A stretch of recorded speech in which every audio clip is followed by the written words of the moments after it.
परिभवग्नमभीष्टदोहम् तीर्थास्पदं शिवविरञ्चनुतं शरण्यम् भृत्यार्तिहं प्रणतपालभवाब्धिपोतम् वन्दे महापुरुष ते चरणारविन्दम्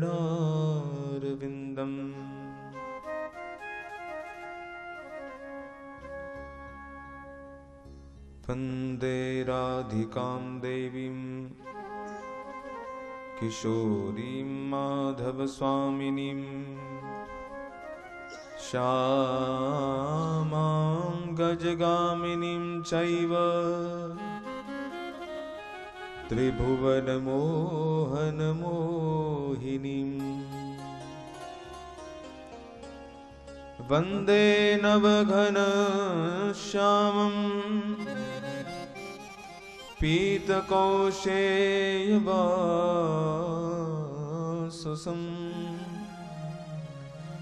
सानन्दं सुन्दरं शुद्धं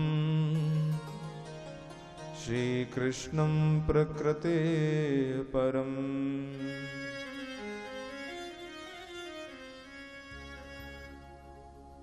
गावो ममाग्रतः सन्तु गावो मे सन्तु पृष्ठतः गावो मे हृदये सन्तु गवां मध्ये वसाम्यहम्। आइए अपने मन और वाणी को पवित्र करते हुए सत्संग सत्र में प्रवेश करें। इससे पूर्व भगवान के पवित्र नाम का हम सभी लोग स्मरण करेंगे। इसके उपरांत कथा का श्रवण लाभ प्राप्त करेंगे।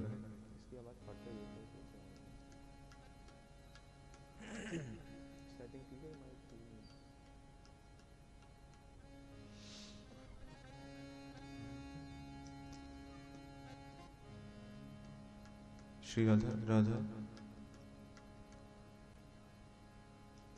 श्री राधा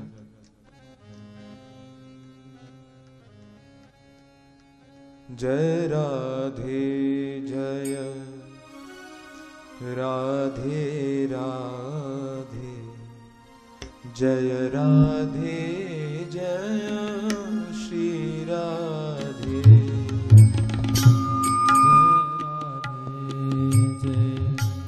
राधे राधे जय राधे जय श्री राधे जय राधे जय राधे राधे जय राधे जय श्री राधे जय राधे राधे राधे जय राधे जय श्री राधे जय राधे जय राधे राधे जय राधे जय श्री राधे जय राधे जय राधे राधे जय राधे जय श्री राधे जय राधे जय राधे राधे जय राधे जय श्री राधे जय राधे जय राधे राधे जय राधे जय श्री राधे जय कृष्णा जय कृष्णा कृष्णा जय कृष्णा जय श्री कृष्णा जय कृष्णा जय कृष्णा कृष्णा जय कृष्णा जय श्री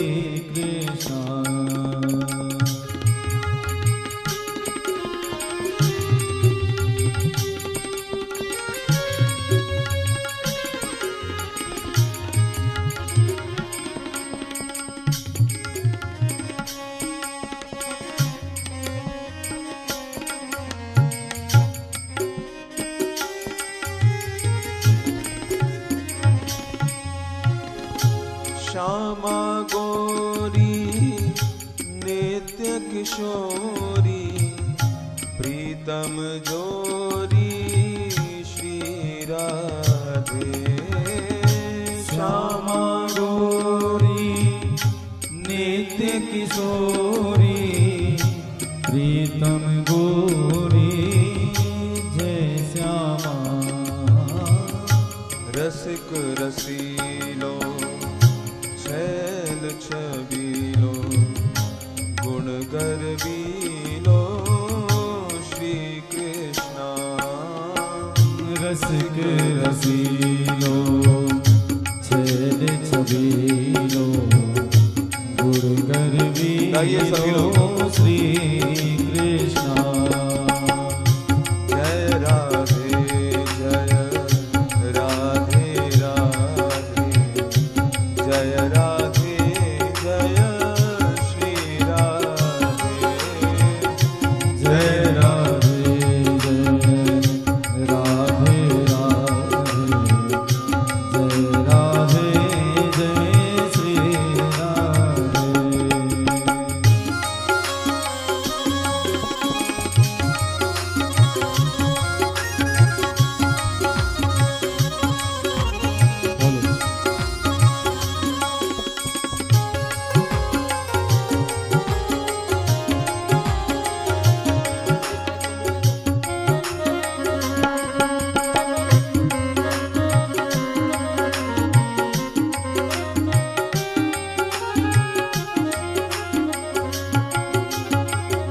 रास विहारिणी रस विस्तारिणी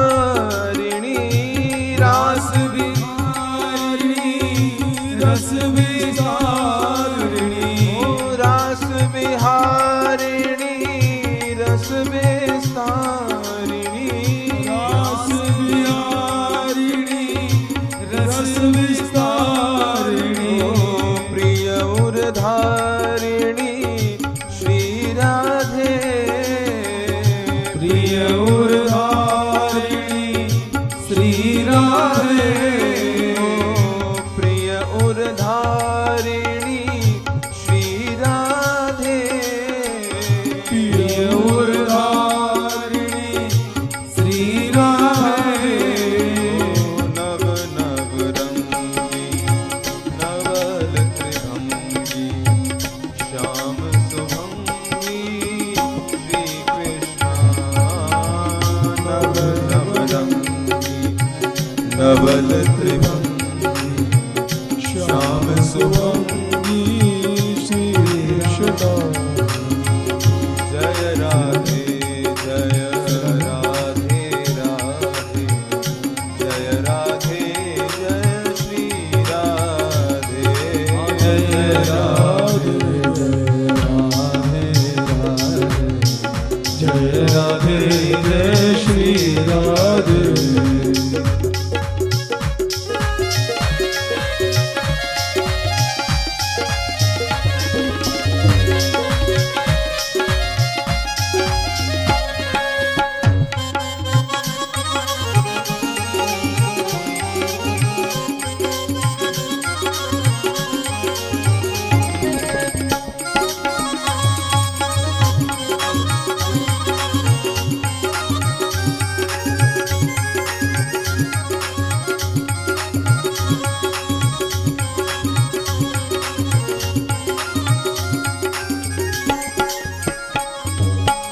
प्राण प्यारी रूप उजारी अति सुकुमारी श्री राधे।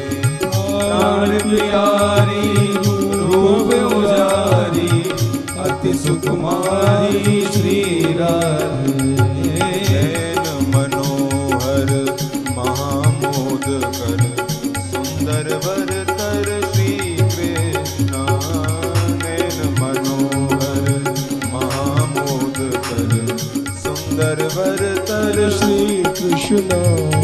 जय राधे जय राधे राधे जय राधे जय श्री राधे।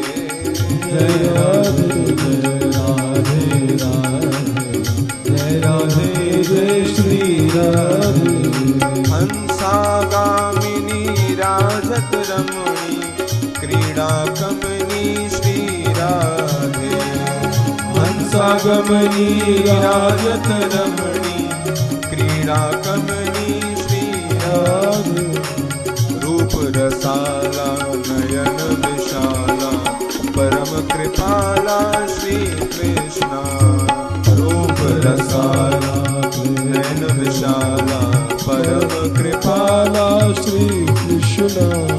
जय राधे जय राधे राधे जय राधे जय श्री राधे जय राधे राधे राधे जय राधे जय श्री राधे जय राधे जय राधे राधे जय राधे जय श्री राधे जय राधे राधे राधे जय राधे जय श्री राधे जय राधे जय श्री राधे जय श्री राधे जय राधे जय श्री राधे जय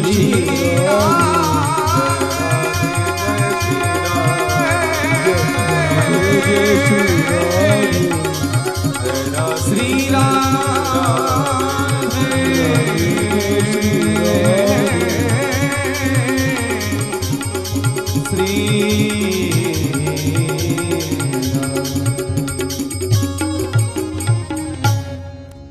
बोले श्रीमद् भागवत महापुराण की श्री वेदव्यास जी महाराज की श्री सुखदेव जी महाराज की श्री परीक्षित जी महाराज की श्री राधा मान बिहारी लाल की परम पूज्य श्री बाबा महाराज की श्री नित्यानंद जी महाराज की श्री शकीशरण बाबा महाराज की श्री हनुमत लाल की उमापति महादेव की गौ माता की जय जय श्री राधे।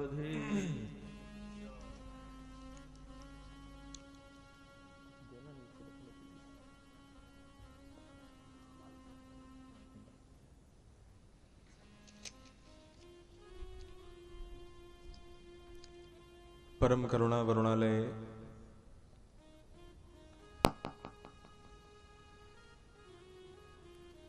जगत नियंता जगदाधार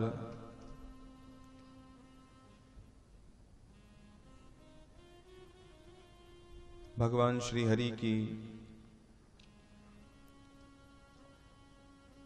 एवं उनकी परम आह्लादनी शक्ति प्रेम रूपा शक्ति श्री राधा रानी की परम अहेतु की कृपा के फलस्वरूप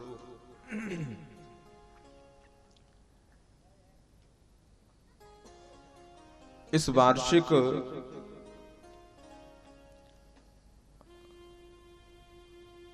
महायज्ञ में जो 29वां यह सप्ताह यज्ञ है,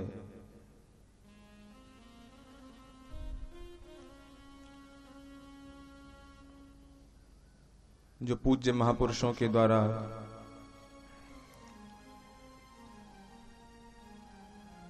बीजांकुरण हुआ, इस पवित्र यज्ञ का और अनवरत रूप से उन्हीं की कृपा से परोक्ष रूप से ऐसे सत्कार्य महापुरुषों की कृपा के बिना उनको निर्बाध रूप से उनका निर्वहन करना, एक जैसी मनस्थिति लेकर के और उन्हीं महापुरुषों के सत्संकल्पों को पूर्ण करना,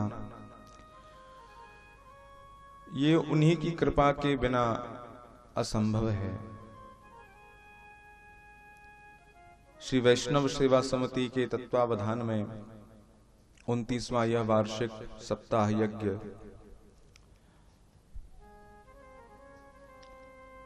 जिसका हम सभी लोग लाभ प्राप्त कर रहे हैं,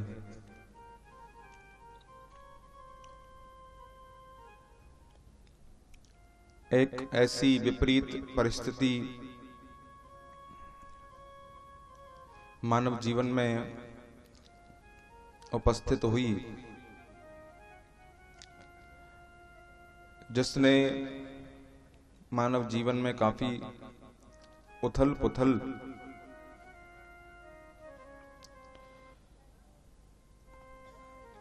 भर गई। लेकिन ऐसी स्थिति में भी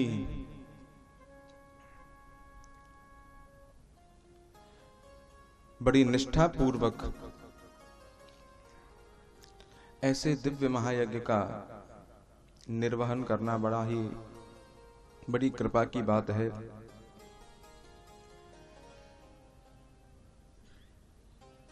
विपरीत परिस्थितियों में भी भगवत स्मरण बना रहे, हमारी निष्ठा दृढ़ बनी रहे,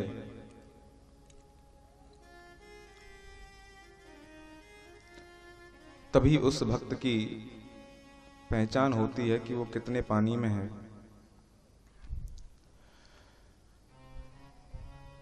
उत्साह निश्चया धैर्या तत्तत् कर्म प्रवर्तनात्। सबसे पहला लक्षण भक्त का बताया गया है। भक्त के अंदर उत्साह होता है, और आज उत्साह आप सभी में, विशेषकर माताओं में देखने को मिला। शोभा यात्रा में बड़ी भारी संख्या में माताएं उपस्थित थीं। प्रत्येक वर्ष माताओं का उत्साह भारी पड़ता है पुरुषों से, और हमारे वृंदावन के संत कहते हैं, भैया धर्म को तो माता ही धारण कर रही हैं, और पुरुषों की संख्या उतनी नहीं रहती है जितनी माताओं की हम लोग देखते हैं हर जगह। तो ये बड़ी ही कृपा की बात है। और ऐसे दिव्य सत्संग में श्रीमद् भागवत के 7 दिन पर्यंत इस कथा गंगा में हम सभी लोग निमज्जित होंगे। ठाकुर जी के अनेकानेक पवित्र लीला कथाओं का हम सभी लोग श्रवण करेंगे। इससे पूर्व श्रीमद् भागवत के महात्म्य का हम सभी लोग श्रवण करेंगे।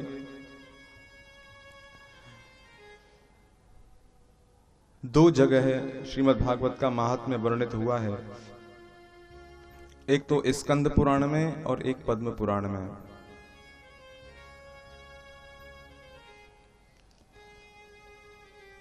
श्रीमद् भागवत कथा का फल क्या है?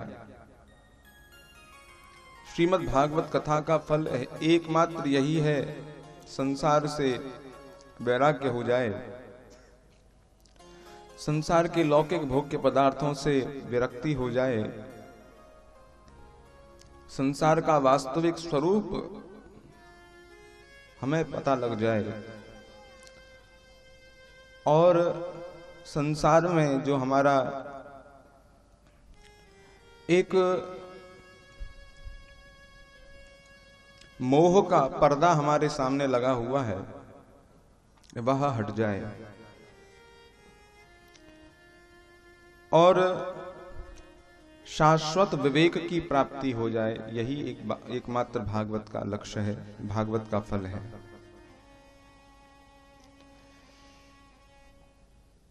बिनु सत्संग विवेक न होई, बिनु सत्संग विवेक न होई, बिनु सत्संग विवेक न होई, बिनु सत्संग विवेक कृपा बिनु सुलभ न सोई। राम कृपा बिनु सुलभ न सोई। राम कृपा बिनु सुलभ न सोई। राम कृपा बिनु सुलभ न सोई। और वह सत्संग ठाकुर जी की कृपा के बिना सुलभ नहीं होता है।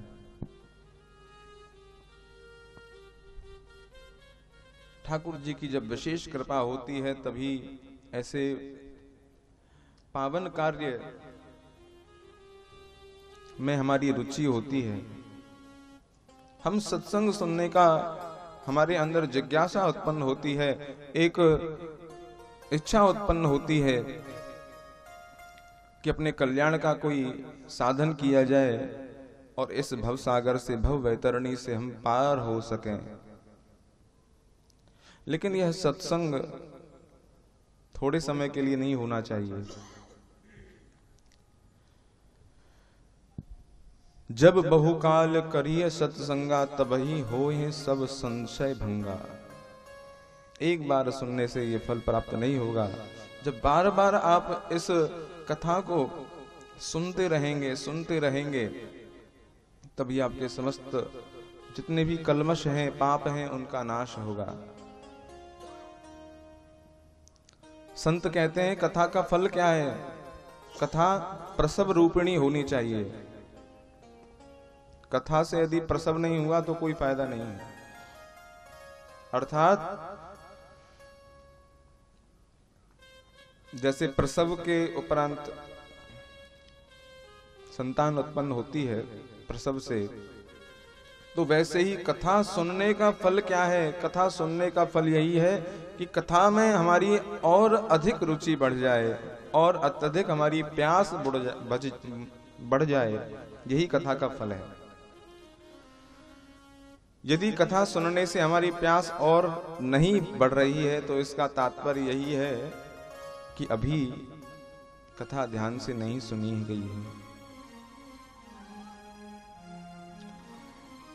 इसलिए इस मानव शरीर का एकमात्र लक्ष्य यही है। यह शरीर हमें अन्य कार्यों के लिए प्राप्त नहीं हुआ है। कई लोग भागवत में आकर के घड़ी देखते हैं कि भैया अब टाइम हो गया, अब चलें, दुकान का टाइम हो गया। कोई सोचते हैं, माताएं सोचती होंगी चलो अब रोटी का टाइम हो गया, शाम के भोजन का टाइम हो गया, अब चलें। खुसुर पुसुर शुरू हो जाती है आपस में ही।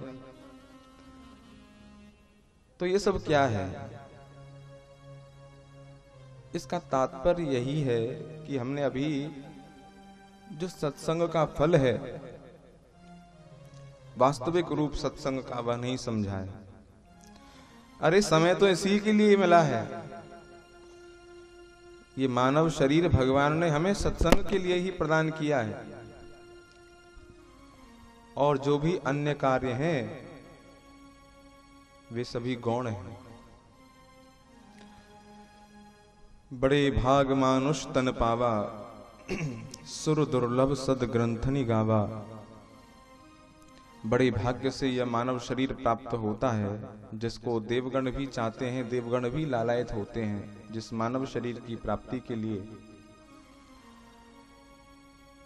और इस देव दुर्लभ मानव शरीर को प्राप्त करके हम क्यों पैदा हुए हैं, ये जिज्ञासा जब तक पैदा नहीं होगी हमारे अंदर, तब तक हमारा कल्याण नहीं होगा। अथा तो ब्रह्म जिज्ञासा, ब्रह्म सूत्र का पहला यह चरण जिज्ञासा से शुरू होता है। हम क्यों पैदा हुए हैं?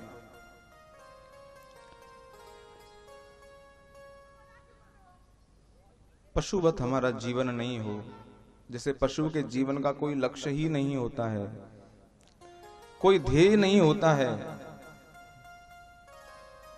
क्यों जी रहा है, क्यों खा रहा है, क्यों पी रहा है, क्यों सो रहा है, उसके जीवन का कोई लक्ष्य नहीं है।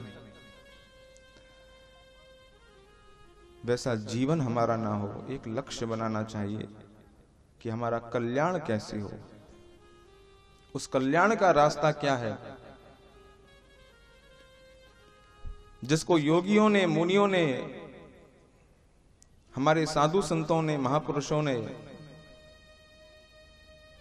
जिसका वर्णन किया है श्रीमद् भागवत में, कि एकमात्र भगवत कथा से ही मनुष्य का कल्याण हो सकता है और अन्य कोई दूसरा साधन नहीं है। तो यह श्रीमद् भागवत कथा जिसका हम आज स्कंद पुराणोक्त महात्म्य का श्रवण करेंगे, और यह स्कंदोक्त पुराण महात्म्य जिसमें भगवान की ही ब्रज लीलाओं का वर्णन है, तो कथा का फल क्या है? कथा का एकमात्र फल यही है, कृष्ण चरणों में अनुरक्ति हो जाए। कथा तो आप भी सुनते हुए आ रहे हैं, 29 वर्षों से यहां कथा हो रही है, होनी चाहिए अनवरत। लेकिन हमारा लक्ष्य पवित्र हो कथा सुनने का, तभी हमें कथा का फल प्राप्त हो सकता है। कथा का फल ये रुपया पैसा प्राप्त करना नहीं है कि हमारा मकान, प्रभु हम आपकी कथा में आ रहे हैं, हमारा मकान बनवा दीजिए, हम केस जीत जाएं, अन्य हमारी जो इच्छाएं हैं, वासनाएं हैं, उनकी पूर्ति का भागवत साधन नहीं है।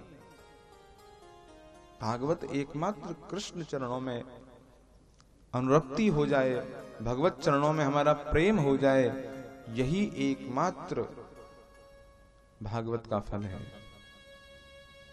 और यही मनुष्य जीवन की एकमात्र चरमोत्कर्ष प्राप्ति है। कृष्ण चरणों में प्रेम,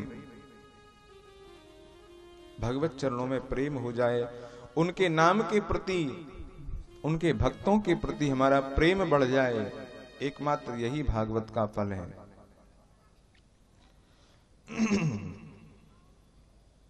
तो भागवत के महात्म्य में, महात्म्य के पूर्व ये कहा गया है, सुखदेव जी महाराज वर्णन करते हैं, कृष्णार्थीति धनार्थीति वक्ता श्रोता द्विधा मता, यथा वक्ता तथा श्रोता तत्र सौक्ष्म्यं विवर्धते।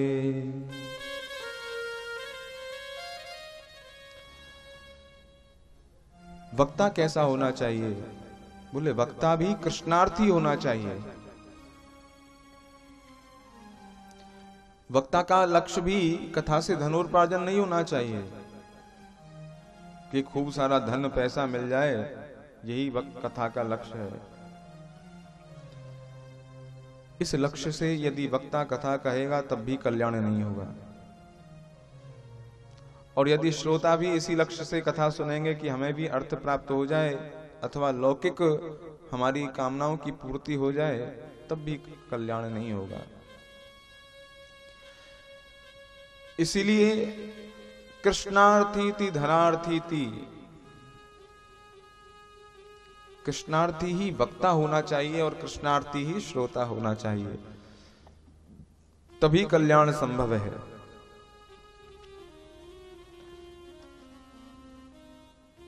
तो ऐसा जब हमारे अंदर धारणा उत्पन्न होगी तभी कल्याण संभव है। तो भागवत के स्कंद पुराणोक्त महात्म्य का हम सभी लोग श्रवण करेंगे।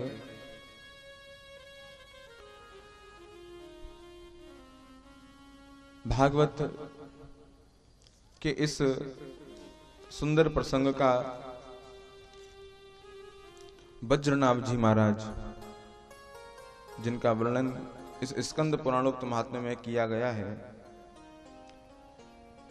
श्री कृष्ण के पुत्र थे प्रद्युम्न, प्रद्युम्न के पुत्र थे अनिरुद्ध, और अनिरुद्ध के पुत्र थे वज्रनाभ जी महाराज। वज्रनाभ जी महाराज जिन्होंने इस ब्रज को प्रकट किया, जहां से हम लोग आए हैं उस ब्रज को वज्रनाभ जी महाराज ने प्रकट किया है। ठाकुर जी के जाने के उपरांत समस्त जितने भी लीला स्थल थे सभी लुप्त हो गए थे। वज्रनाभ जी महाराज ने उन सभी लीला स्थलों को प्रकट किया है। तो एक बार श्री वज्रनाभ जी महाराज परीक्षित जी के साथ में ब्रज में आए हैं, और ब्रज में जब आए हैं तो उन्होंने शांडिल्य मुनि से उनकी भेंट हुई है। शांडिल्य मुनि जो ब्रजवासियों के एकमात्र आचार्य थे, वज्रनाभ जी महाराज ने उनको प्रणाम किया, परीक्षित जी ने भी उनको प्रणाम किया और हाथ जोड़ करके ये प्रश्न किया है, हे शांडिल्य मुनि, आप हमें बताएं कि ब्रजवासी कहां चले गए हैं? कृष्ण के जाने के बाद में वे दृष्टिगोचर नहीं हैं। तब शांडिल्य मुनि ने कहा, ये ब्रज, ये ब्रजवासी, ये सभी नित्य हैं। ब्रज में आज भी ठाकुर जी की नित्य लीलाएं हो रही हैं, और उन नित्य लीलाओं का दर्शन भाग्यवान पुरुष ही कर सकते हैं, महापुरुष ही कर सकते हैं। अन्य की सामर्थ्य ही नहीं है कि वे उनका दर्शन कर सकें।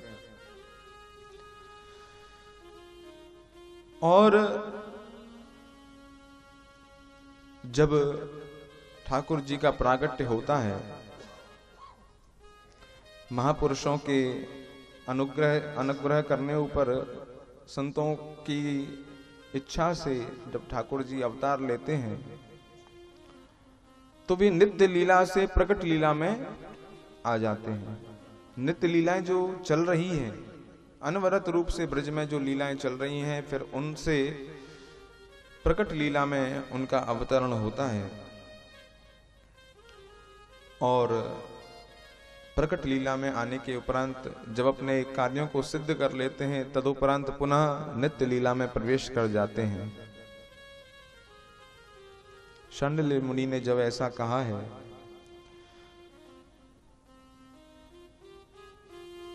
दो विशेषताएं ठाकुर जी की बताई हैं शांडिल्य मुनि ने वज्रनाभ जी को,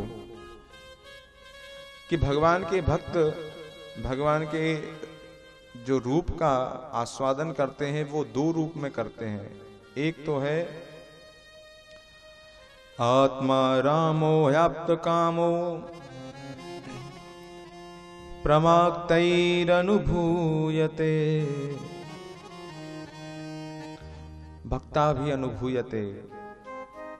भगवान के दो रूपों का अनुभव भक्त लोग करते हैं। एक तो है आत्मा राम रूप में भगवान, और एक है आप्त काम। जो आत्मा में ही रमण करते हैं वे तो आत्मा राम है। तो आत्मा में ही रमण करते हैं, इसका मतलब क्या है? बोले ठाकुर जी की आत्मा और कोई नहीं है। ठाकुर जी की आत्मा कौन है? कौन है ठाकुर जी की आत्मा? बताइए। राधा रानी। तो ठाकुर जी को आत्माराम क्यों कहते हैं? क्योंकि वे आत्मा में ही रमण करते हैं। और उनकी आत्मा कौन है? उनकी आत्मा एकमात्र श्री राधा रानी। इसलिए ठाकुर जी को आत्माराम कहा जाता है। आत्मा रामो व्याप्त कामो भक्तई अनुभूयते। तो उनकी आत्मा एकमात्र श्री राधा रानी है ठाकुर जी की। आत्मा तु राधिका तस्य तयैव रमणा दसौ।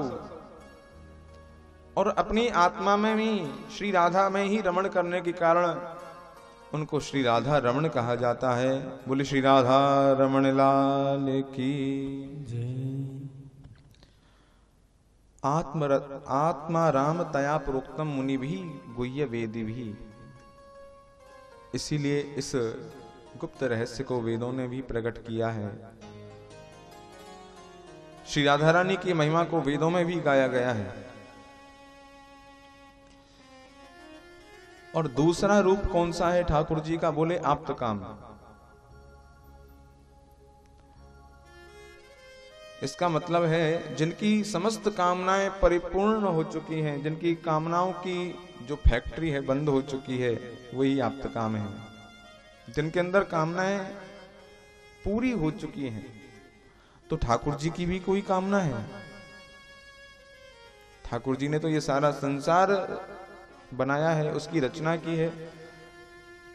तो क्या परमात्मा में भी कामनाओं का उदय होता है? बोले हाँ, परमात्मा में भी कामनाओं का उदय होता है। उनकी क्या कामनाएं हैं? तो बता रहे हैं, कामास्तु वांछिता तस्य गावो गोपाश्च गोपिकाः। ठाकुर जी की कामनाएं क्या हैं? ठाकुर जी चाहते हैं कि हम गैया चराएं, गौ चारण करें। ये ठाकुर जी की कामना है। दूसरी कामना, गोपाश्च गोपिकाः, ग्वाल वालों के साथ में हम खेलें, उनके साथ में माखन चोरी लीला करें और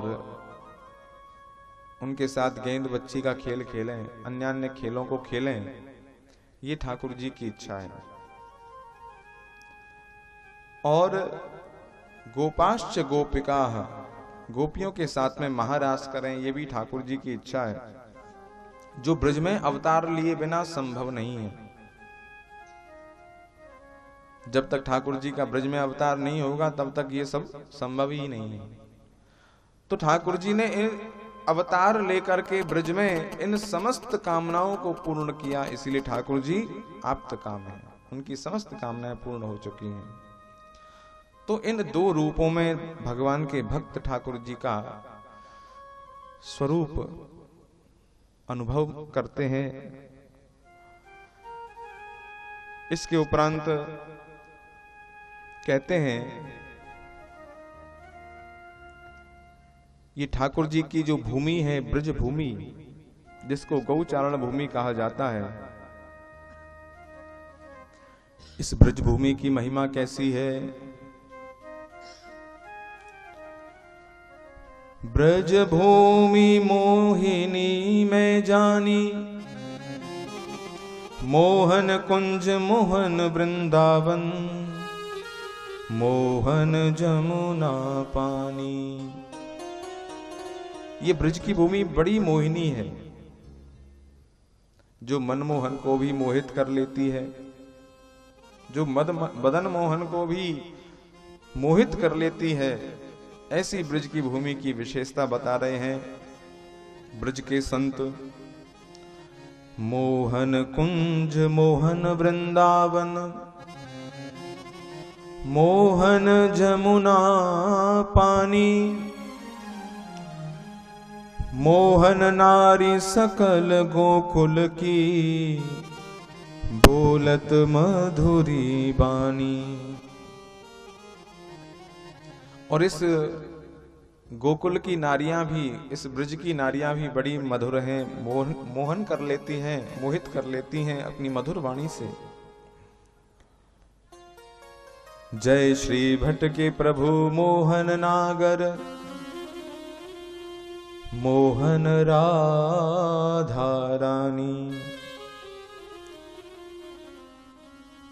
और हमारी राधा रानी कैसी हैं? वो मनमोहन को भी मोहित कर लेती हैं। तो ऐसी इस ब्रजभूमि की विशेषता है, ऐसी यह अद्भुत ब्रज की भूमि है, जहां ठाकुर जी स्वयं गौचारण के लिए आते हैं। गौचारण की इच्छा से ही अवतार लेते हैं। विप्रधेनु सुर संत हित लीन मनुज अवतार, जिनका अवतार ही गाय के लिए होता है, ब्राह्मणों के लिए होता है, साधु संतों के लिए होता है, ऐसे प्रभु स्वयं इस ब्रज भूमि में अवतार लेते हैं। इसका तात्पर्य क्या है? इसका तात्पर्य यही है कि ठाकुर जी को गायों से कितना प्रेम है। जहां गाय होती हैं उस व्यक्ति को अन्य साधन करने की आवश्यकता ही नहीं है। ठाकुर जी खुद चल करके वहां आके और उसका कल्याण करते हैं। बोलो भक्त वत्सल भगवान की जय। जहां गाय है वहां समस्त तीर्थ हैं, वहां समस्त देवगण हैं, और ठाकुर जी भी उन्हीं के ऊपर अतिशय कृपा करते हैं जो गौ सेवी हैं, गाय सेवा करते हैं। गौ सेवा का प्रण हमें हमारे जीवन में अवश्य लेना चाहिए। किसी ना किसी रूप में गौ सेवा हमारे द्वारा होती रहे। तो ऐसे कृपालु श्री हरि जो गायों के लिए ब्रज में अवतार लेते हैं, तो ब्रज के जितने भी तीर्थ हैं उन सभी का श्री वज्रनाभ जी महाराज ने प्रागट्य किया है। और वज्रनाभ जी महाराज जब द्वारिका से ब्रज में आए हैं तो उनके साथ में वहां द्वारिका की जो महारानियां थीं, स्त्रियां थीं, वे सभी आई हैं। और ब्रज में जब द्वारिका की स्त्रियां पहुंची हैं, श्री कृष्ण की पटरानियां पहुंची हैं, तो उन्होंने क्या देखा? ब्रज में यमुना जी को कोई दुख ही नहीं है, क्योंकि यमुना जी भी कृष्ण की पटरानी है। लेकिन यमुना जी को किसी बात का दुख ही नहीं है कि कृष्ण चले गए हैं, उनके वियोग का दुख हो, बिल्कुल नहीं है।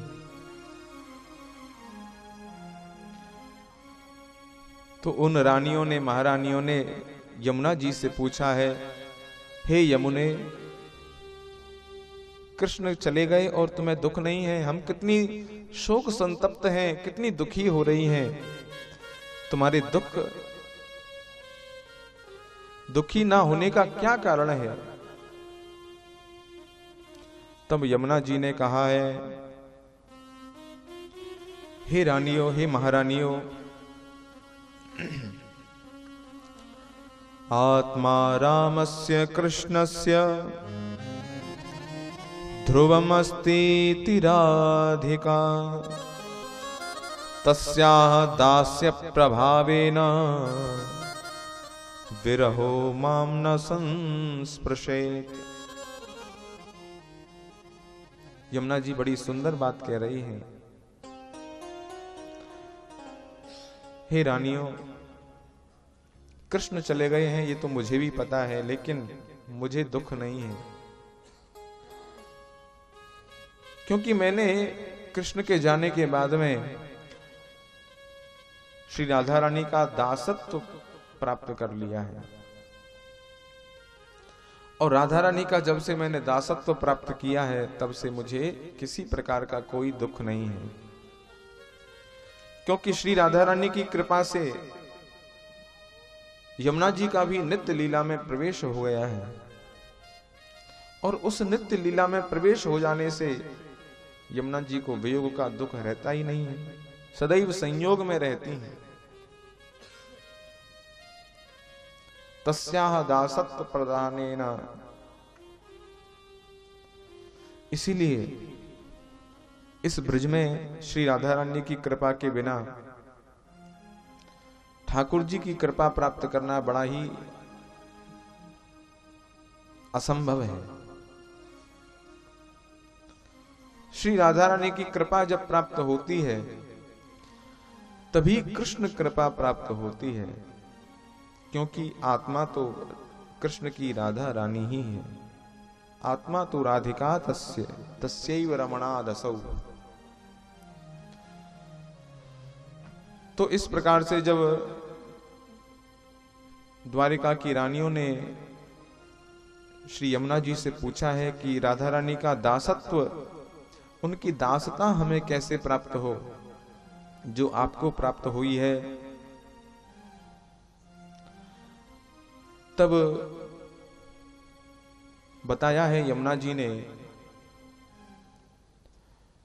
कि राधा रानी से आप लोग दूर थोड़े ही हो। अरे राधा रानी में ही आप सभी हैं। कैसे? बोले, जब श्री राधा रानी को श्री कृष्ण के ऐश्वर्य स्वरूप का रसास्वादन करने का मन होता है तो राधा रानी अपने में से ही द्वारिका की उन सभी पटरानियों को प्रकट कर देती हैं। और जब माधुर्य रस का आस्वादन करने का मन होता है तो ब्रज की गोपियों को प्रकट कर देती हैं अपने में से ही। इसलिए तुम अलग नहीं हो। ये जब बात उनको पता चली है, द्वारिका की रानियां बड़ी प्रसन्न हुई और वह राधा रानी की दासता प्राप्त करने का उपाय पूछने लगी। तब यमुना जी ने उनको बताया है कि एकमात्र भगवत कथा से ही तुम्हारे अंदर राधा रानी का दासत्व प्राप्त हो सकता है। तो हमें कथा कौन सुनाए भगवान की? तो निर्णय हुआ कि हमें कथा एकमात्र उद्धव जी महाराज सुना सकते हैं। और उद्धव जी महाराज कहां मिलेंगे? उद्धव जी महाराज का पक्का ठिकाना कहां है? उद्धव जी महाराज गोवर्धन में जिनका उद्धव कुंड है, गोवर्धने गिरि निकटे सखी स्थले तट रजः कामान तत्रैत्याम, वहीं सब द्वारिका की नारियां गई हैं। उन्होंने उद्धव जी महाराज से प्रार्थना की है, हे उद्धव जी, हमें आप कृष्ण रस भागवत की कथा सुनाएं। तब उद्धव जी महाराज ने वहां भागवत की कथा सुनाई है। कुसुम सरोवर पर सबसे पहली भागवत उद्धव जी महाराज ने ब्रज गोपियों को, द्वारिका की रानियों को सुनाई है। और सबसे पहली भागवत हुई है सुखदेव जी और परीक्षित जी से भी पहले यह भागवत उद्धव जी महाराज ने सुनाई है ब्रज की गोपियों को। और वह कथा 7 दिन नहीं 1 महीने तक चली है। 1 महीने तक उस कथा का रसास्वादन किया है सभी ब्रजवासियों ने। और उस कथा में परीक्षित जी महाराज ने भी उपस्थिति दर्ज कराई है, उपस्थित हुए हैं श्री परीक्षित जी महाराज। लेकिन हस्तिनापुर से उनको कोई आवश्यक कार्य आया तो बीच कथा में से ही उठ करके चले गए। जाने का मन नहीं था। उद्धव जी महाराज से प्रार्थना कर रहे थे, प्रभु मैं कथा को नहीं छोड़ सकता हूं, आप ऐसा कोई उपाय बताएं जिससे दोनों ही काम हो जाएं। तब हस्तिनापुर जाने की आज्ञा प्रदान की है उद्धव जी महाराज ने और कहा है, तुम्हारा ऐसा कथा का प्रेम देख करके मैं तुम्हें आशीर्वाद देता हूं।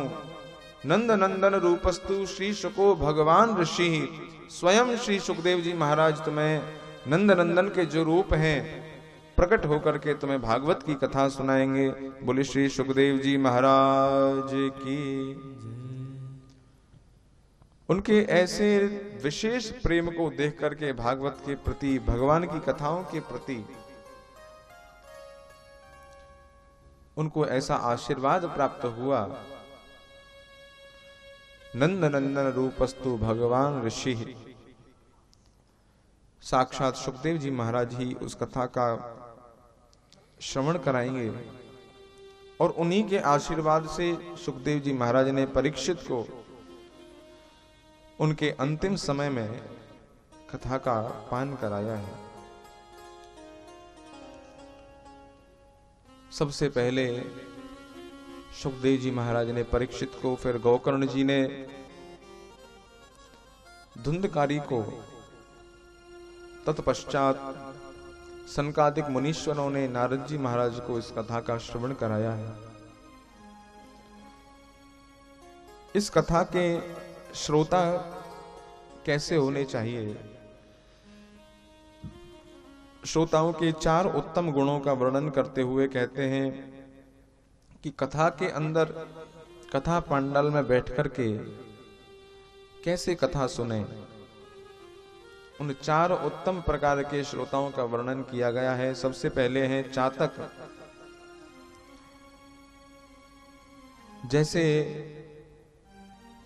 चातक माने पपीहा, वो स्वाति नक्षत्र की जो बूंद होती है उसी का वह पान करता है, जो बरसात में बरसती है, और उसी का वह पान करता है, अन्य जल का वह पान नहीं करता है। तो वैसे ही उस पपीहे की तरह जैसे वह प्रतीक्षारत रहता है, कब वह बूंद गिरेगी, कब मैं पीऊंगा, वैसा ही श्रोता को होना चाहिए। वैसी ही प्रतीक्षा करे कथा श्रवण के लिए, जैसे देवरिया के लोग प्रतीक्षा करते हैं कि कब वह शुभ दिन आए और इस महायज्ञ में हम भी अपनी उपस्थिति दें, हम भी इस कथा का लाभ प्राप्त करें। बड़े अच्छे श्रोता हैं यहाँ के। और ऐसी स्थिति पपीहा की तरह कथा श्रवण करने की इच्छा मन में जगी रहे। दूसरी क्वालिटी क्या है? बोले हंस की तरह कथा को सुनना चाहिए।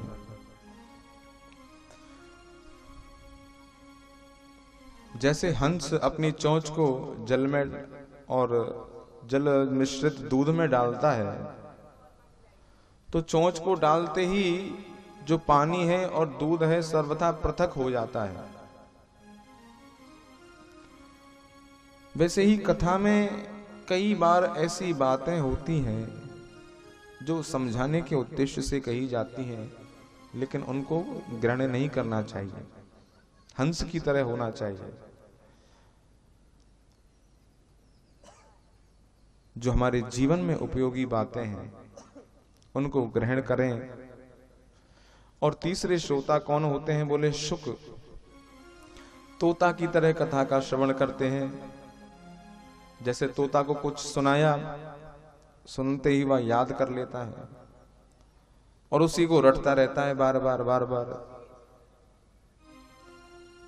वैसे ही कुछ श्रोता कथा पूरी याद कर लेते हैं और जब अवसर आता है तो वह कथा लोगों के सामने प्रस्तुत कर देते हैं कि जो रस हमें प्राप्त हुआ वो सामने वाले को भी तो प्राप्त होना चाहिए। तो शुक की तरह कथा का श्रवण करना चाहिए। और चौथे श्रोता कौन से हैं? बोले मीन, मछली की तरह कथा का श्रवण करें। जैसे मछली छिछले जल में नहीं रहती है, गंदे जल में नहीं रहती है, स्वच्छ जल में रहती है, स्वच्छ जल में विचरण करती है। वैसे ही मनुष्य को भी अपने कल्याण के लिए, जहां संतों के द्वारा, महात्माओं के द्वारा, वैष्णवों के द्वारा ही कथा का कथन हो रहा हो, वहीं और जहां अपनी वासनाओं की पूर्ति हो रही है, केवल विशुद्ध वासनाओं का व्यापार जहां हो रहा है, कथा से कोई दूर दूर तक मतलब नहीं है। आजकल कथा तो कम होती है, उसने इतने दिए, उसने इतने दिए, उसने इतने दिए, यही सब चलता है। तो ये क्या है? अपनी वासनाओं की, इच्छाओं की पूर्ति में ही उन्हीं को प्रधानता जहां दी जाती है, वहां कल्याण तो स्वप्न में भी नहीं हो सकता है। इसलिए जहां विशुद्ध रूप से भगवान के भक्तों के द्वारा, विशुद्ध महापुरुषों के द्वारा ही उनकी कथा का रसपान कराया जा रहा हो, उनके भक्तों के द्वारा ही कथा का वाचन हो रहा हो, ऐसी जगह पर ही कथा का श्रवण करें। यह उत्तम श्रोताओं के गुण बताए गए हैं। और अधम श्रोता कौन से होते हैं, उनके भी गुण सुन लीजिए। अधम श्रोता पहले होते हैं वृक, मतलब भेड़िया। जैसे भेड़िया बड़ी जोर जोर से आवाजें निकालता है, वैसे ही डरावनी आवाजें निकालता है डराने के लिए। तो कुछ श्रोता ऐसे होते हैं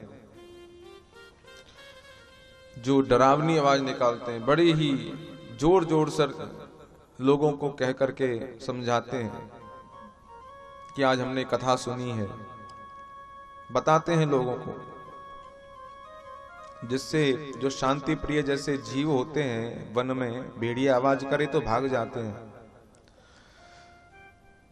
भेड़िया की तरह श्रोता ना हो, कथा का श्रवण ना करें।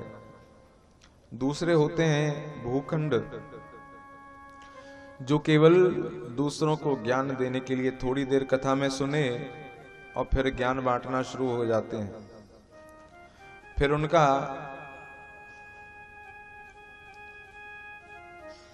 वाचन शुरू हो जाता है। तो इसीलिए ऐसे श्रोता नहीं होने चाहिए जो केवल थोड़ा सुनते ही लोगों को प्रवचन देना प्रारंभ कर दिए। अपने जीवन में भी वे जो सिद्धांत हैं भक्ति के, वे हमारे जीवन में भी आए। तीसरे होते हैं वृष, बैल की तरह जो कथा सुनते हैं। जैसे बैल, उसके सामने भूसा पटक दें, खाता जाता है, खाता जाता है। उसे पता ही नहीं है कि अब नहीं खाना चाहिए, स्वास्थ्य के लिए ज्यादा खाना ठीक नहीं है। तो वैसे ही कुछ लोग कथा श्रवण करते हैं, अब बैठे हैं तो सुनते जा रहे हैं, सुनते जा रहे हैं। अब उन्हें रस ही नहीं आ रहा है, ना प्रेम है कथा में, बस सुनते जा रहे हैं जबरदस्ती। तो बैल की तरह भी कथा नहीं सुननी चाहिए। पल्ले कुछ नहीं पड़ रहा है, समझ में कुछ भी नहीं आ रहा है। जैसे कुछ लोग तो आते हैं और कुछ लोग लाए जाते हैं। तो जो लाए जाते हैं फिर वे वैसी ही कथा सुनते हैं कि भाई अब तो आना ही पड़ा इनके कारण, अब थोड़ा सा टाइम पास तो करना ही पड़ेगा। तो उन्हें कथा से कोई मतलब ही नहीं है। तो ऐसे श्रोताओं को उनके जो अवगुण हैं, तीसरे प्रकार के जो श्रोता बताए गए हैं। चतुर्थ प्रकार के कौन से हैं? बोले उष्ट्र की तरह जो कथा सुनते हैं। ऊंट को आप बढ़िया से जंगल में ले जाओ, जहां मीठी मीठी पत्तियां भी दो, लेकिन ऊंट मीठी पत्तियों को कभी नहीं खाता है। ऊंट हमेशा कांटे को ही खाता है। कटीली जो झाड़ियां होती हैं उनमें ही मुंह मारता है। आवाज कम हो रही है। तो वैसे ही कथा में भी जो लोग, उन्हें युधिष्ठिर जी का धर्माचरण अच्छा नहीं लगेगा कि युधिष्ठिर जी ने कौन से धर्मों का आचरण किया, अथवा उनके जीवन के क्या ऐसे उपयोगी साधन थे। उन्हें उससे कोई मतलब ही नहीं है। उन्हें तो शकुनी की बात पसंद आएगी। जैसे ऊंट को केवल कांटे ही खाने में मजा आता है, तो कई लोगों को बस यही अच्छा लगता है। एक महिला जिन्होंने महाभारत की कथा से सीखा कि मैंने तो एकमात्र यही सीखा महाभारत की कथा से कि द्रौपदी ने 5 विवाह किए थे, तो इसलिए यदि कोई 5 विवाह कर ले तो उसमें कोई बुराई नहीं है, और अच्छी बातें उसे कोई मतलब ही नहीं है। अपने मतलब की जो बात थी वो छांट ली। तो ऐसा नहीं होना चाहिए। अनपेक्षः शुचिर्दक्षः उदासीनो गतव्यथा सर्वारंभ परित्यागी भक्तिमान्यः समे प्रियः। भगवान ने गीता जी के 12वें अध्याय में भक्तों के लक्षण बताए हैं। भक्तों के क्या लक्षण होते हैं? बोले भक्त अनपेक्ष होते हैं, किसी से किसी भी प्रकार की रत्ती भर की उनके अंदर इच्छा नहीं होती है, वासना नहीं होती है कि हम किसी से कुछ मांग भी लें। अगर कोई मांगता है तो वो भक्त नहीं है। जो याचक है वह भक्त नहीं हो सकता है, क्योंकि उसे अपने स्वामी पर भरोसा ही नहीं है, तो वह भक्ति कैसी है? दाता एक राम भिखारी सारी दुनिया। ये सिद्धांत यदि जीवन में आ गया है वही भक्त है। शुचिर दक्ष, जो बड़ा ही दक्ष है, विवेक से कार्य लेता है, विवेक से कार्य करता है। पागलपंती का नाम भक्त नहीं है कि जो पागलों की तरह घूमता फिरे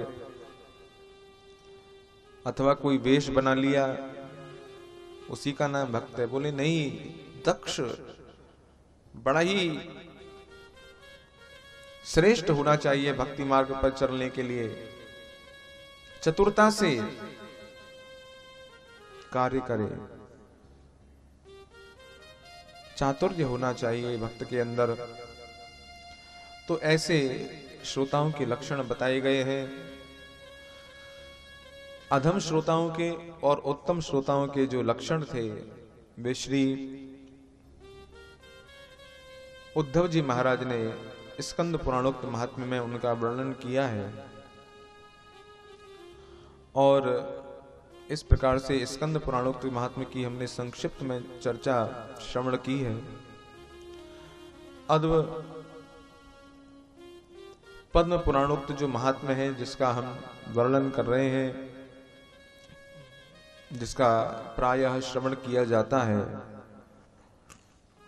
सबसे पहले भगवान श्री सच्चिदानंद भगवान की स्तुति की गई है। सच्चिदानंद रूपाय विश्वोत्पत्त्यादि हेतवे तापत्रय विनाशाय श्री कृष्णाय वयं नुमः।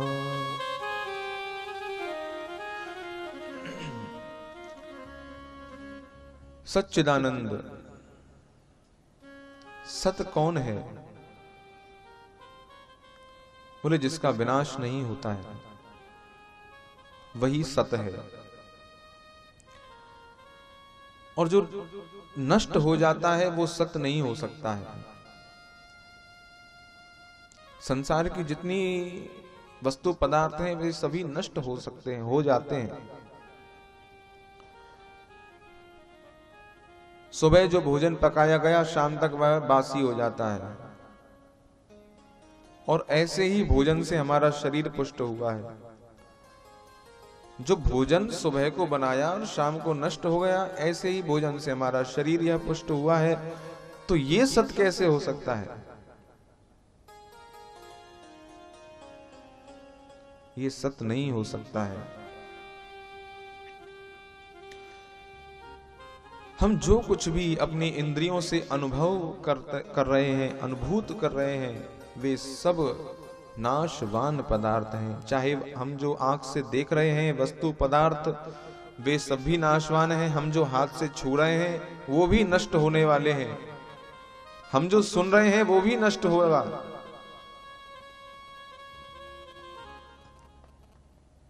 हम जिस पर चल रहे हैं वो भी नष्ट होगा।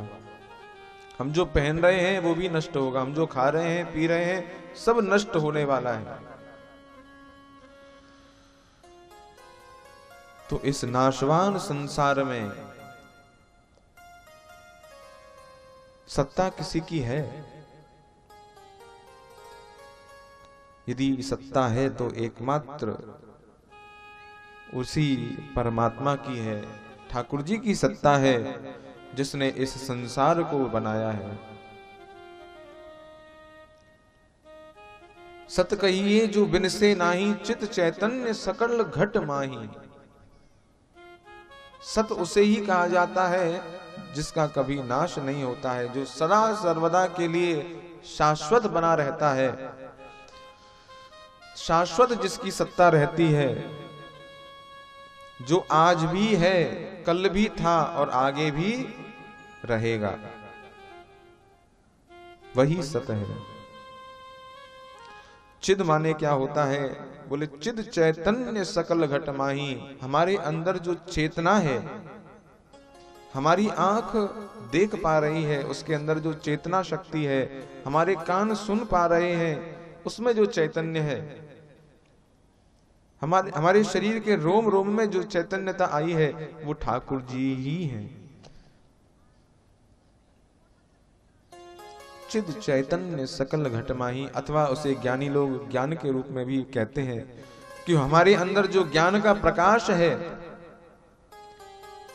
वही चैतन्य है।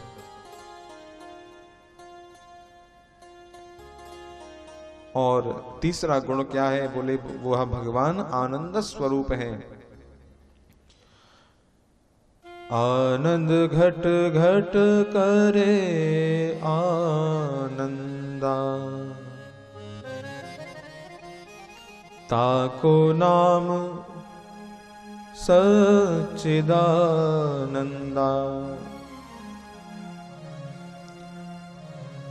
हम जो आनंद का, सुख का अनुभव करते हैं, आनंद घट घट करे आनंदा। थोड़ी थोड़ी देर में हमें सुख प्राप्त होता है। रसगुल्ला खाया तो कहते हैं भाई बड़ा आनंद आ गया। अन्य कोई अपनी इष्ट वस्तु का उपभोग किया तो कहते हैं भाई बड़ा आनंद आया। लेकिन वो आनंद नहीं है। आनंद वह कदापि नहीं हो सकता है, क्योंकि आनंद शाश्वत वस्तु है। एक बार आनंद आ गया तो फिर जाता नहीं है।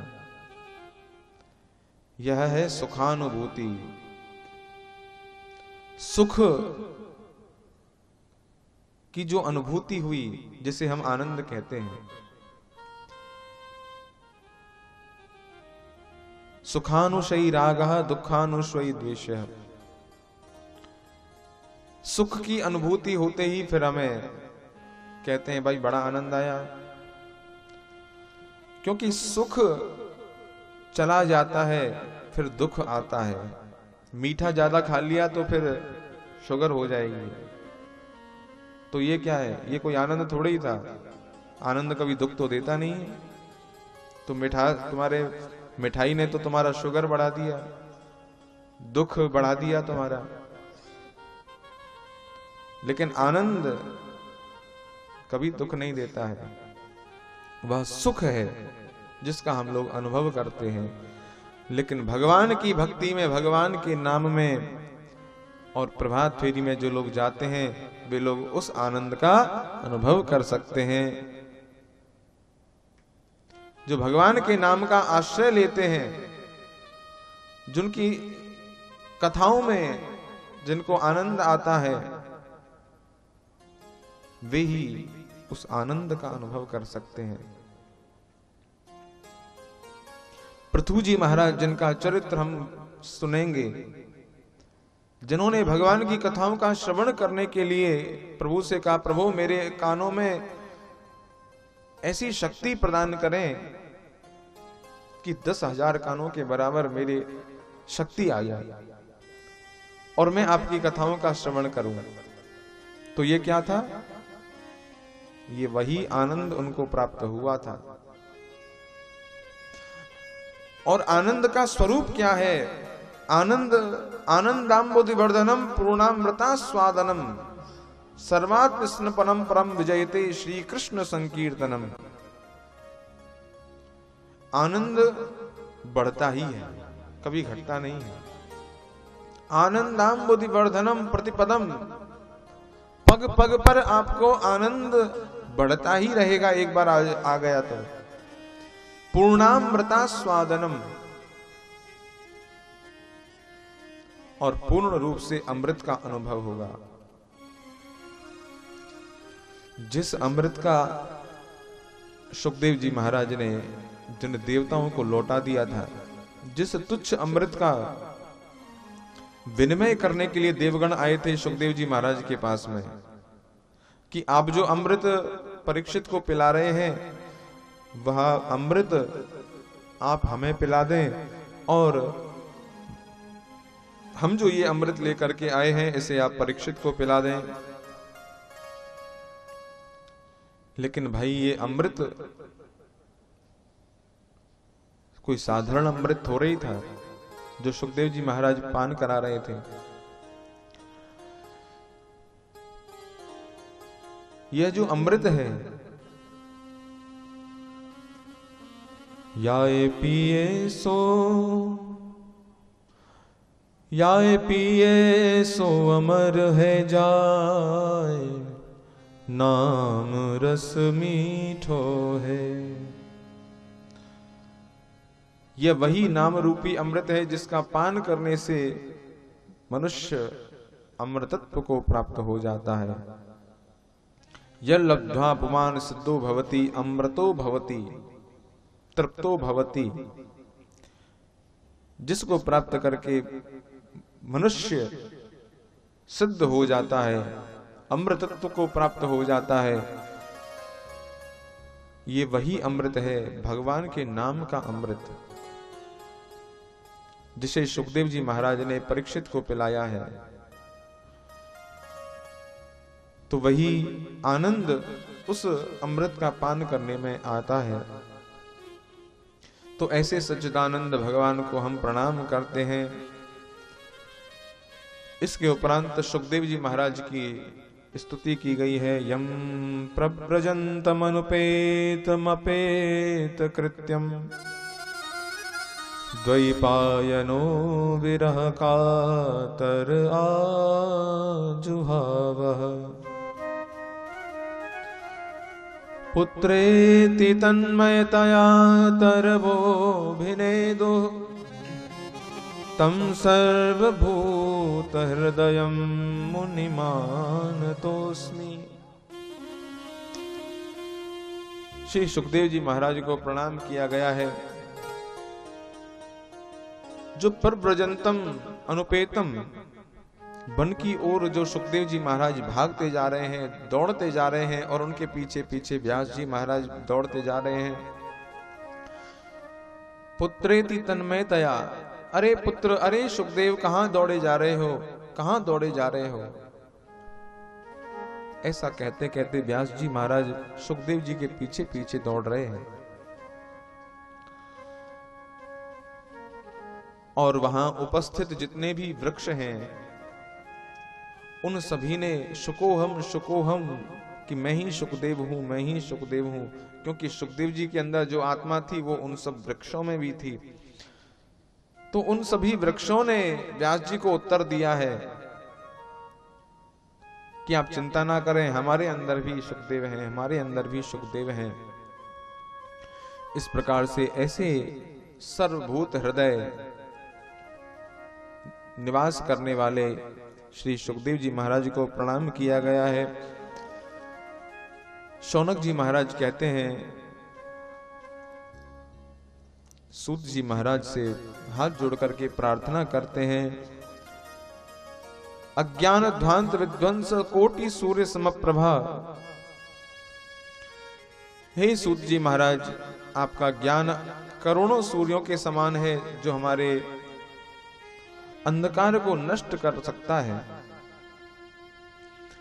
इसलिए आप ऐसा कोई साधन बताएं जिससे भक्ति ज्ञान वैराग्य तीनों पुष्ट हो जाएं और हमारे अंदर भगवान की विशुद्ध रति, भगवान के प्रति हमारा विशुद्ध प्रेम जागृत हो जाए।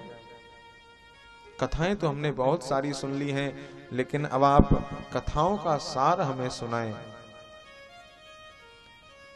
तब सूत जी महाराज कहते हैं, वर्णन करते हैं, हे शौनकादि ऋषियों, इस कलिकाल में जीव के कल्याण का एकमात्र साधन और इस काल व्याल मुख ग्रास त्रास निर्णाश हेतवे, इस काल रूपी अजगर के ग्रास से बचने के लिए, यह जो काल रूपी अजगर हमें खाता जा रहा है, प्रतिपल खाता जा रहा है, व्यक्ति को पता ही नहीं पड़ रहा है, हर पल काल हमें खा रहा है। हम जो 2 मिनट पहले थे अब नहीं, स्वरूप में परिवर्तन हो चुका है।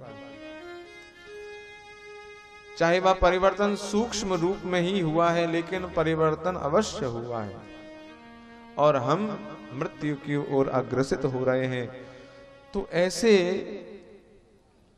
काल रूपी अजगर से बचने का क्या उपाय है?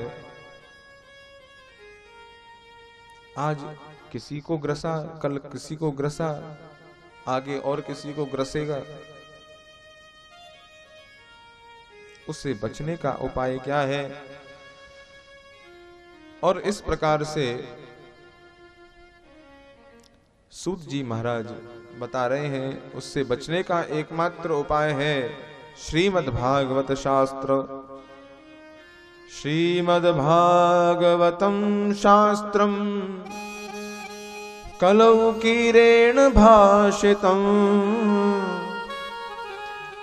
एतदस्मात् परं किंचिन् मनः शुद्ध्यै न विद्यते। श्रीमद् भागवत शास्त्र कलयुग के जीवों के ऊपर कृपा करने के लिए भगवान ने अपने स्वतेज को भागवत में ही निहित कर दिया है और भागवत से श्रेष्ठ कलयुग में कोई साधन नहीं है। भगवान के चरित्रों का श्रवण करने के अतिरिक्त, उनके नाम के अतिरिक्त कलयुग में कोई साधन नहीं है जो मनुष्य का कल्याण कर सके। और उसी भागवत का पान करा रहे सुखदेव जी महाराज के पास में देवगण आए हैं और उन्होंने वह दिव्य अमृत कलश सुखदेव जी के सामने रखा, विनिमय करने के लिए कहा कि आप ये अमृत परीक्षित को पिलाएं और जो कथामृत का पान आप करा रहे हैं उस कथामृत का पान हमें कराएं। लेकिन अभक्तांस्तांश विज्ञाय न ददौ स कथामृतम। कथा कोई बेचने वाली वस्तु नहीं है कि इसके बदले कथा ले लें। जैसे आजकल सौदा होते हैं, इतने लाख का पैकेज, इतने लाख का पैकेज, ये सब कथा को बेचना है। जो ऐसा करते हैं उन्होंने कथा के स्वरूप को ही नहीं समझा कि अरे सुखदेव जी महाराज जैसे महामुनि जिन्होंने इतने देव दुर्लभ अमृत को छोड़ दिया इस कथामृत के आगे, और हम लोग सौदा करते हैं। वे कथा के महात्म्य से सर्वथा अपरिचित हैं। भगवान कृपा करें, ऐसी सद्बुद्धि प्रदान करें, हम सभी के अंदर भागवत के महात्म्य का, भागवत की महिमा सूक्ष्म रूप से ही जागृत हो जाए तो भी कल्याण है।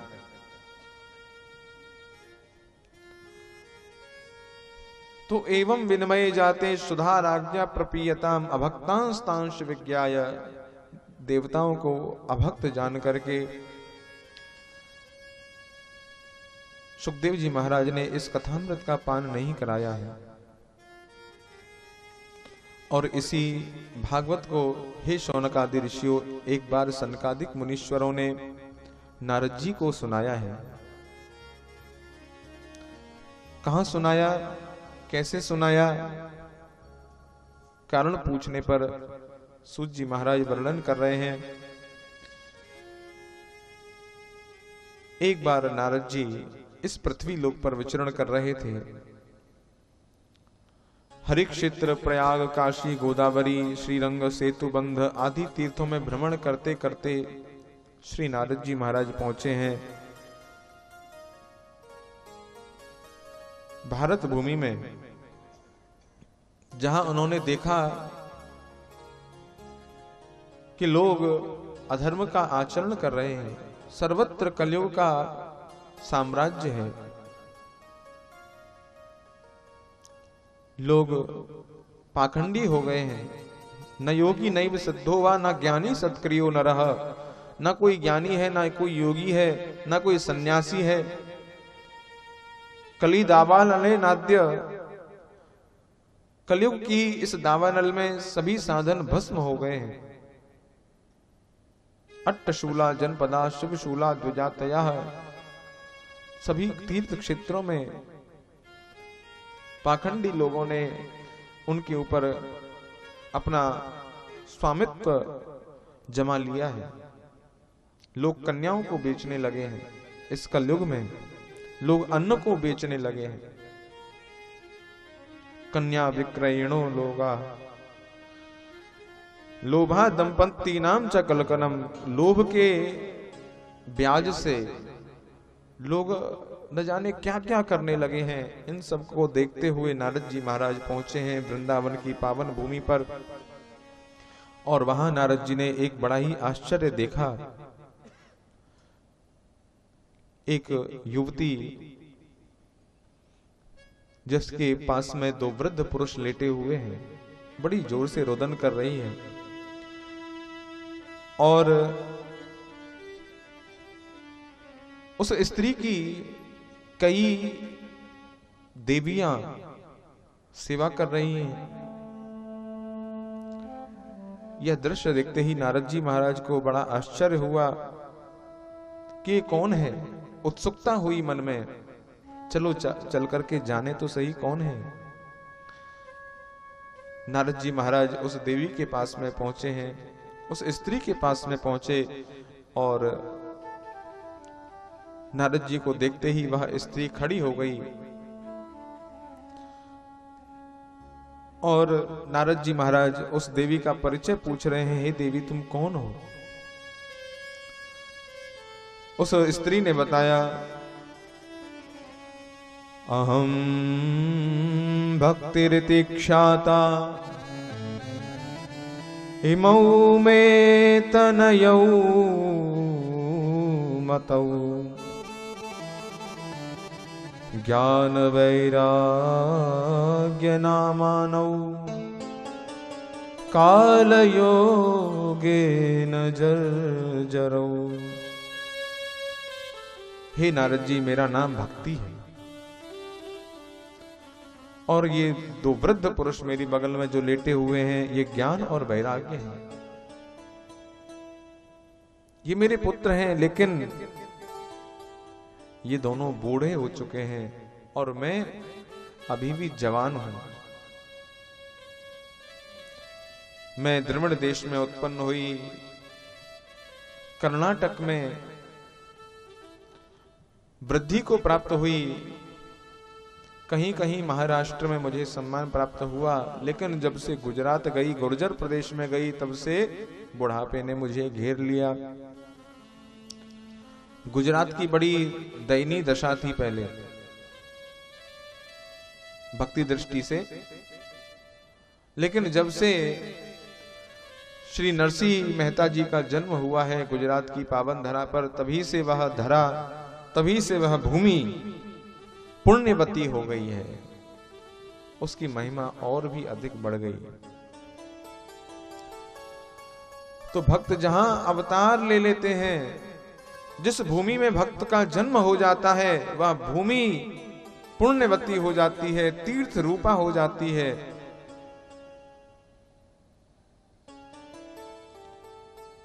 बंगाल ये उत्तम क्षेत्र नहीं माने जाते थे, लेकिन जब से चैतन्य महाप्रभु वहां प्रकट हुए, तब से वहां भक्ति बढ़ी बढ़ रही है, बढ़ी बढ़ रही है।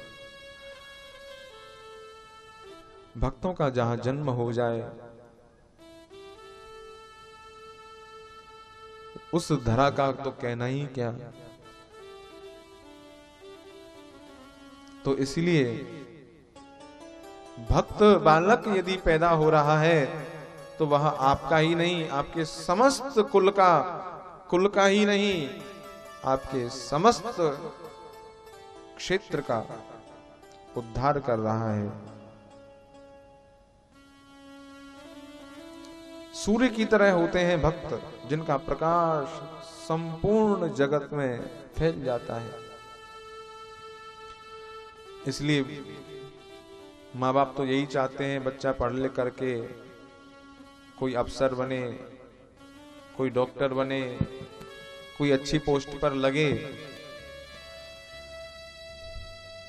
लेकिन भाई सच्ची सार्थकता तो इसी में है। अच्छी बात है, पढ़ाई होनी चाहिए, लड़का भक्त हो, ये सबसे उत्तम क्वालिटी है। क्योंकि आप शिक्षा के साथ साथ संस्कार यदि अपने बालकों को नहीं देंगे, तो वह जीवन कोई जीवन नहीं है। संस्कार युक्त, भक्ति युक्त जीवन होना चाहिए। तो इसीलिए भक्ति महारानी कह रही है, हे देवर्षि, मेरे जो दोनों पुत्र हैं ज्ञान और वैराग्य, उनको आप जगाने का प्रयत्न करें, तभी मैं प्रसन्न हो सकती हूं। नारद जी महाराज ने कहा, हे भक्ति देवी, देखिए ये बड़ा ही दारुण कलयुग है, और इस कलयुग में सदाचार, सत्य, अहिंसा, सभी योग मार्ग, जितने भी कल्याण के साधन हैं, सर्वथा नष्ट हो चुके हैं।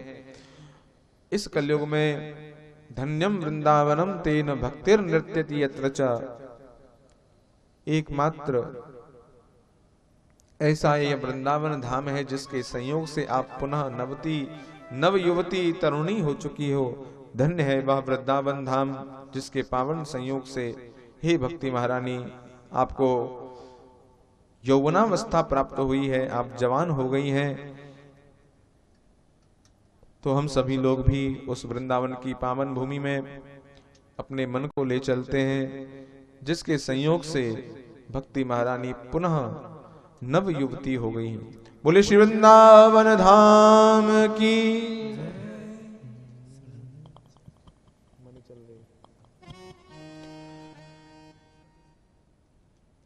मन चल रे वृंदावन धाम, राधे राधे गाएंगे।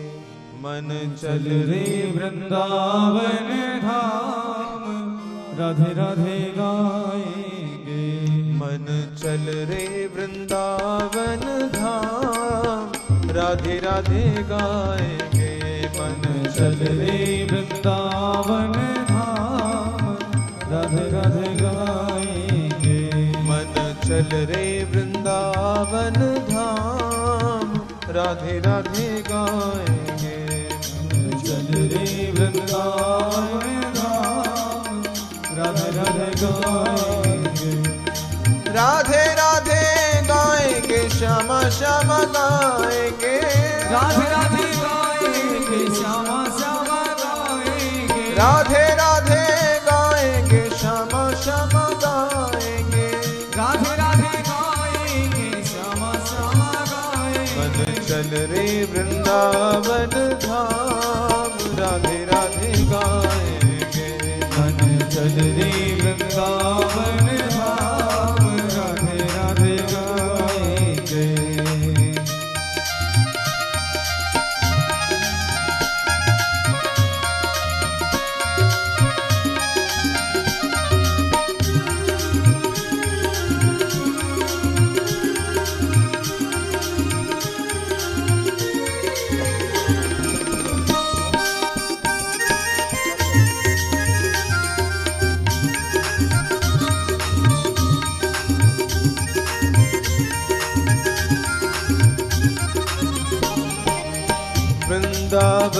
में बांके बिहारी, वृंदावन में बांके बिहारी।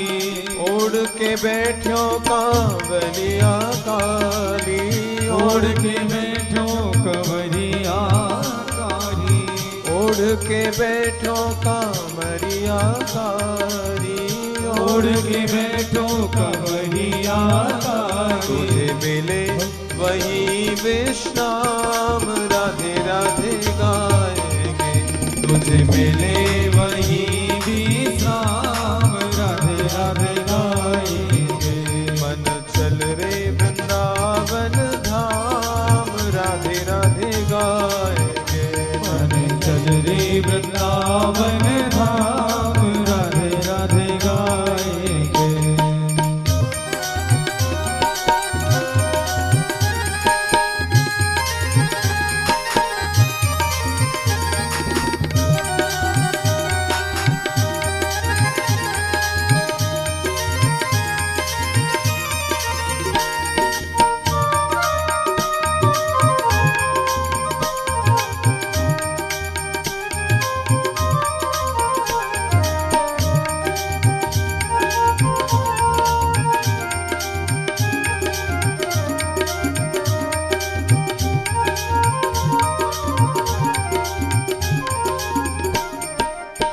वृंदावन में यमुना किनारा, वृंदावन में यमुना किनारा। वृंदावन में यमुना किनारा, वृंदावन में यमुना किनारा। निर्मल शीतल बहती है धारा, निर्मल शीतल बहती है धारा। निर्मल शीतल बहती है धारा, निर्मल शीतल बहती है धारा। तुझे मिल जाए, तुझे मिल जाए श्यामा श्याम, राधे राधे गाएंगे। तुझे मिल जाए श्यामा श्याम, राधे राधे गाएंगे। मन चल रे वृंदावन धाम, राधे राधे गाएंगे। मन चल रे वृंदावन धाम, राधे राधे गाएंगे। वृंदावन धाम की जय हो।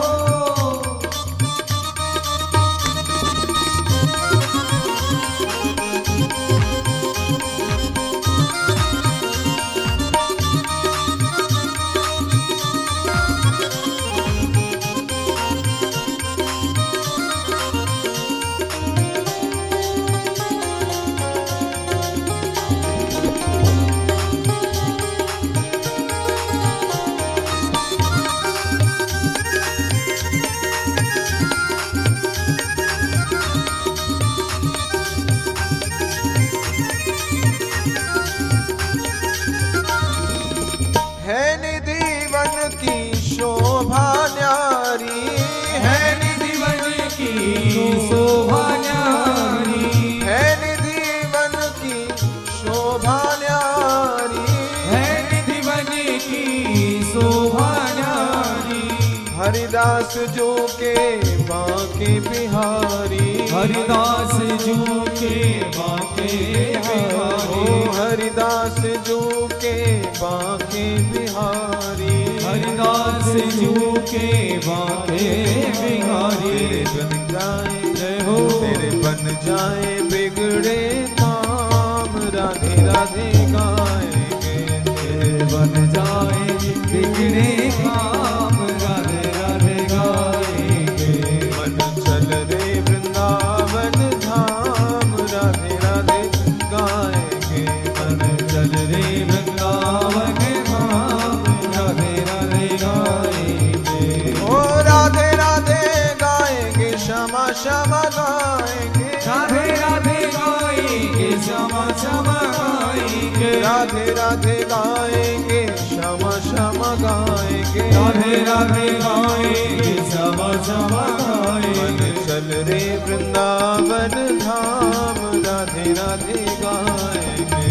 मन चल रे वृंदावन धाम, राधे राधे गाएंगे। मन चल रे वृंदावन धाम,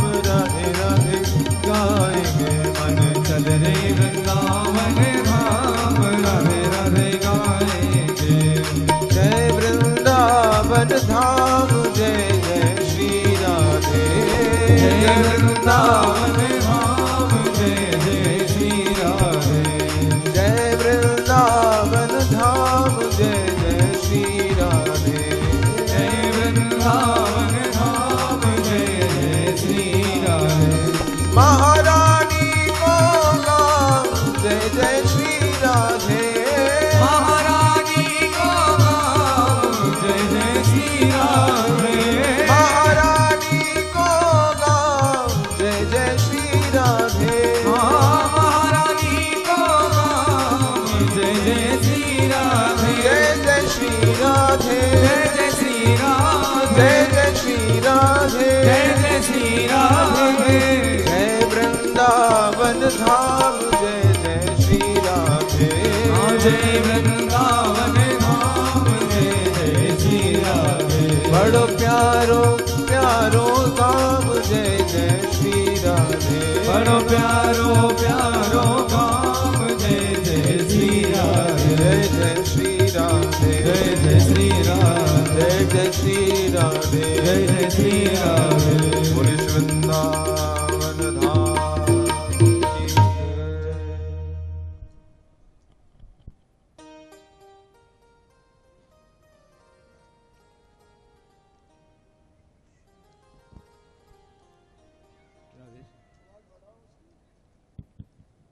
राधेश्याम,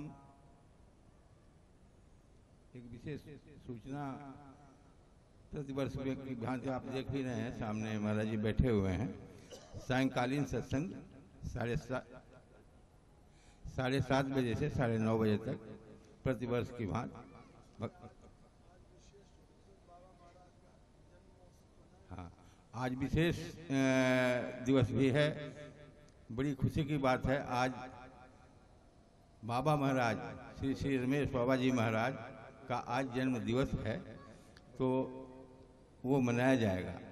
तो आप सबसे अनुरोध है कि इस अवसर का लाभ लेंगे अधिक से अधिक संख्या में। जय श्री राधे।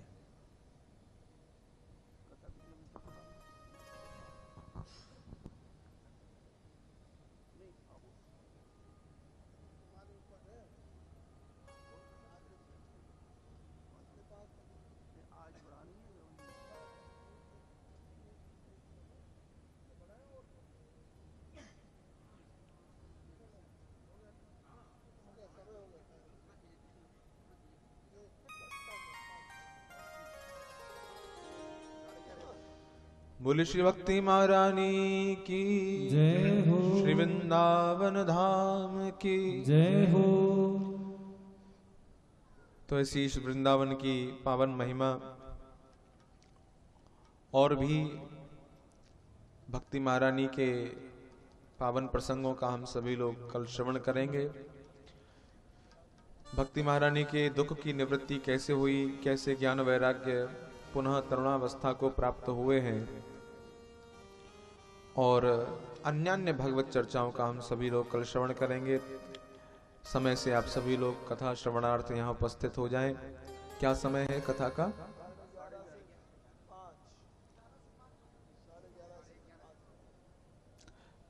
11 बजे से 5 बजे तक कथा का श्रवण रखा गया है। कथा का जो समय है वह रखा गया है, तो इसीलिए आप सभी लोग इस महायज्ञ में सम्मिलित हों, अधिकाधिक संख्या में यहाँ पहुँच करके इस यज्ञ का लाभ लें, कथा का लाभ लें।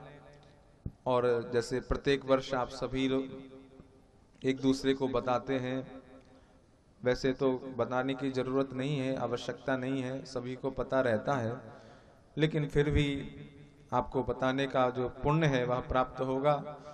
तो अधिकाधिक लोगों को इसकी सूचना दें, सूचित करें और यहाँ कथा श्रवण के लिए समय से पहुंचें। अब सभी लोग आरती के लिए खड़े हो जाएं। श्री राधे राधे। जय श्री राधे राधे। श्री राधे राधे। श्री राधे श्री राधे राधे।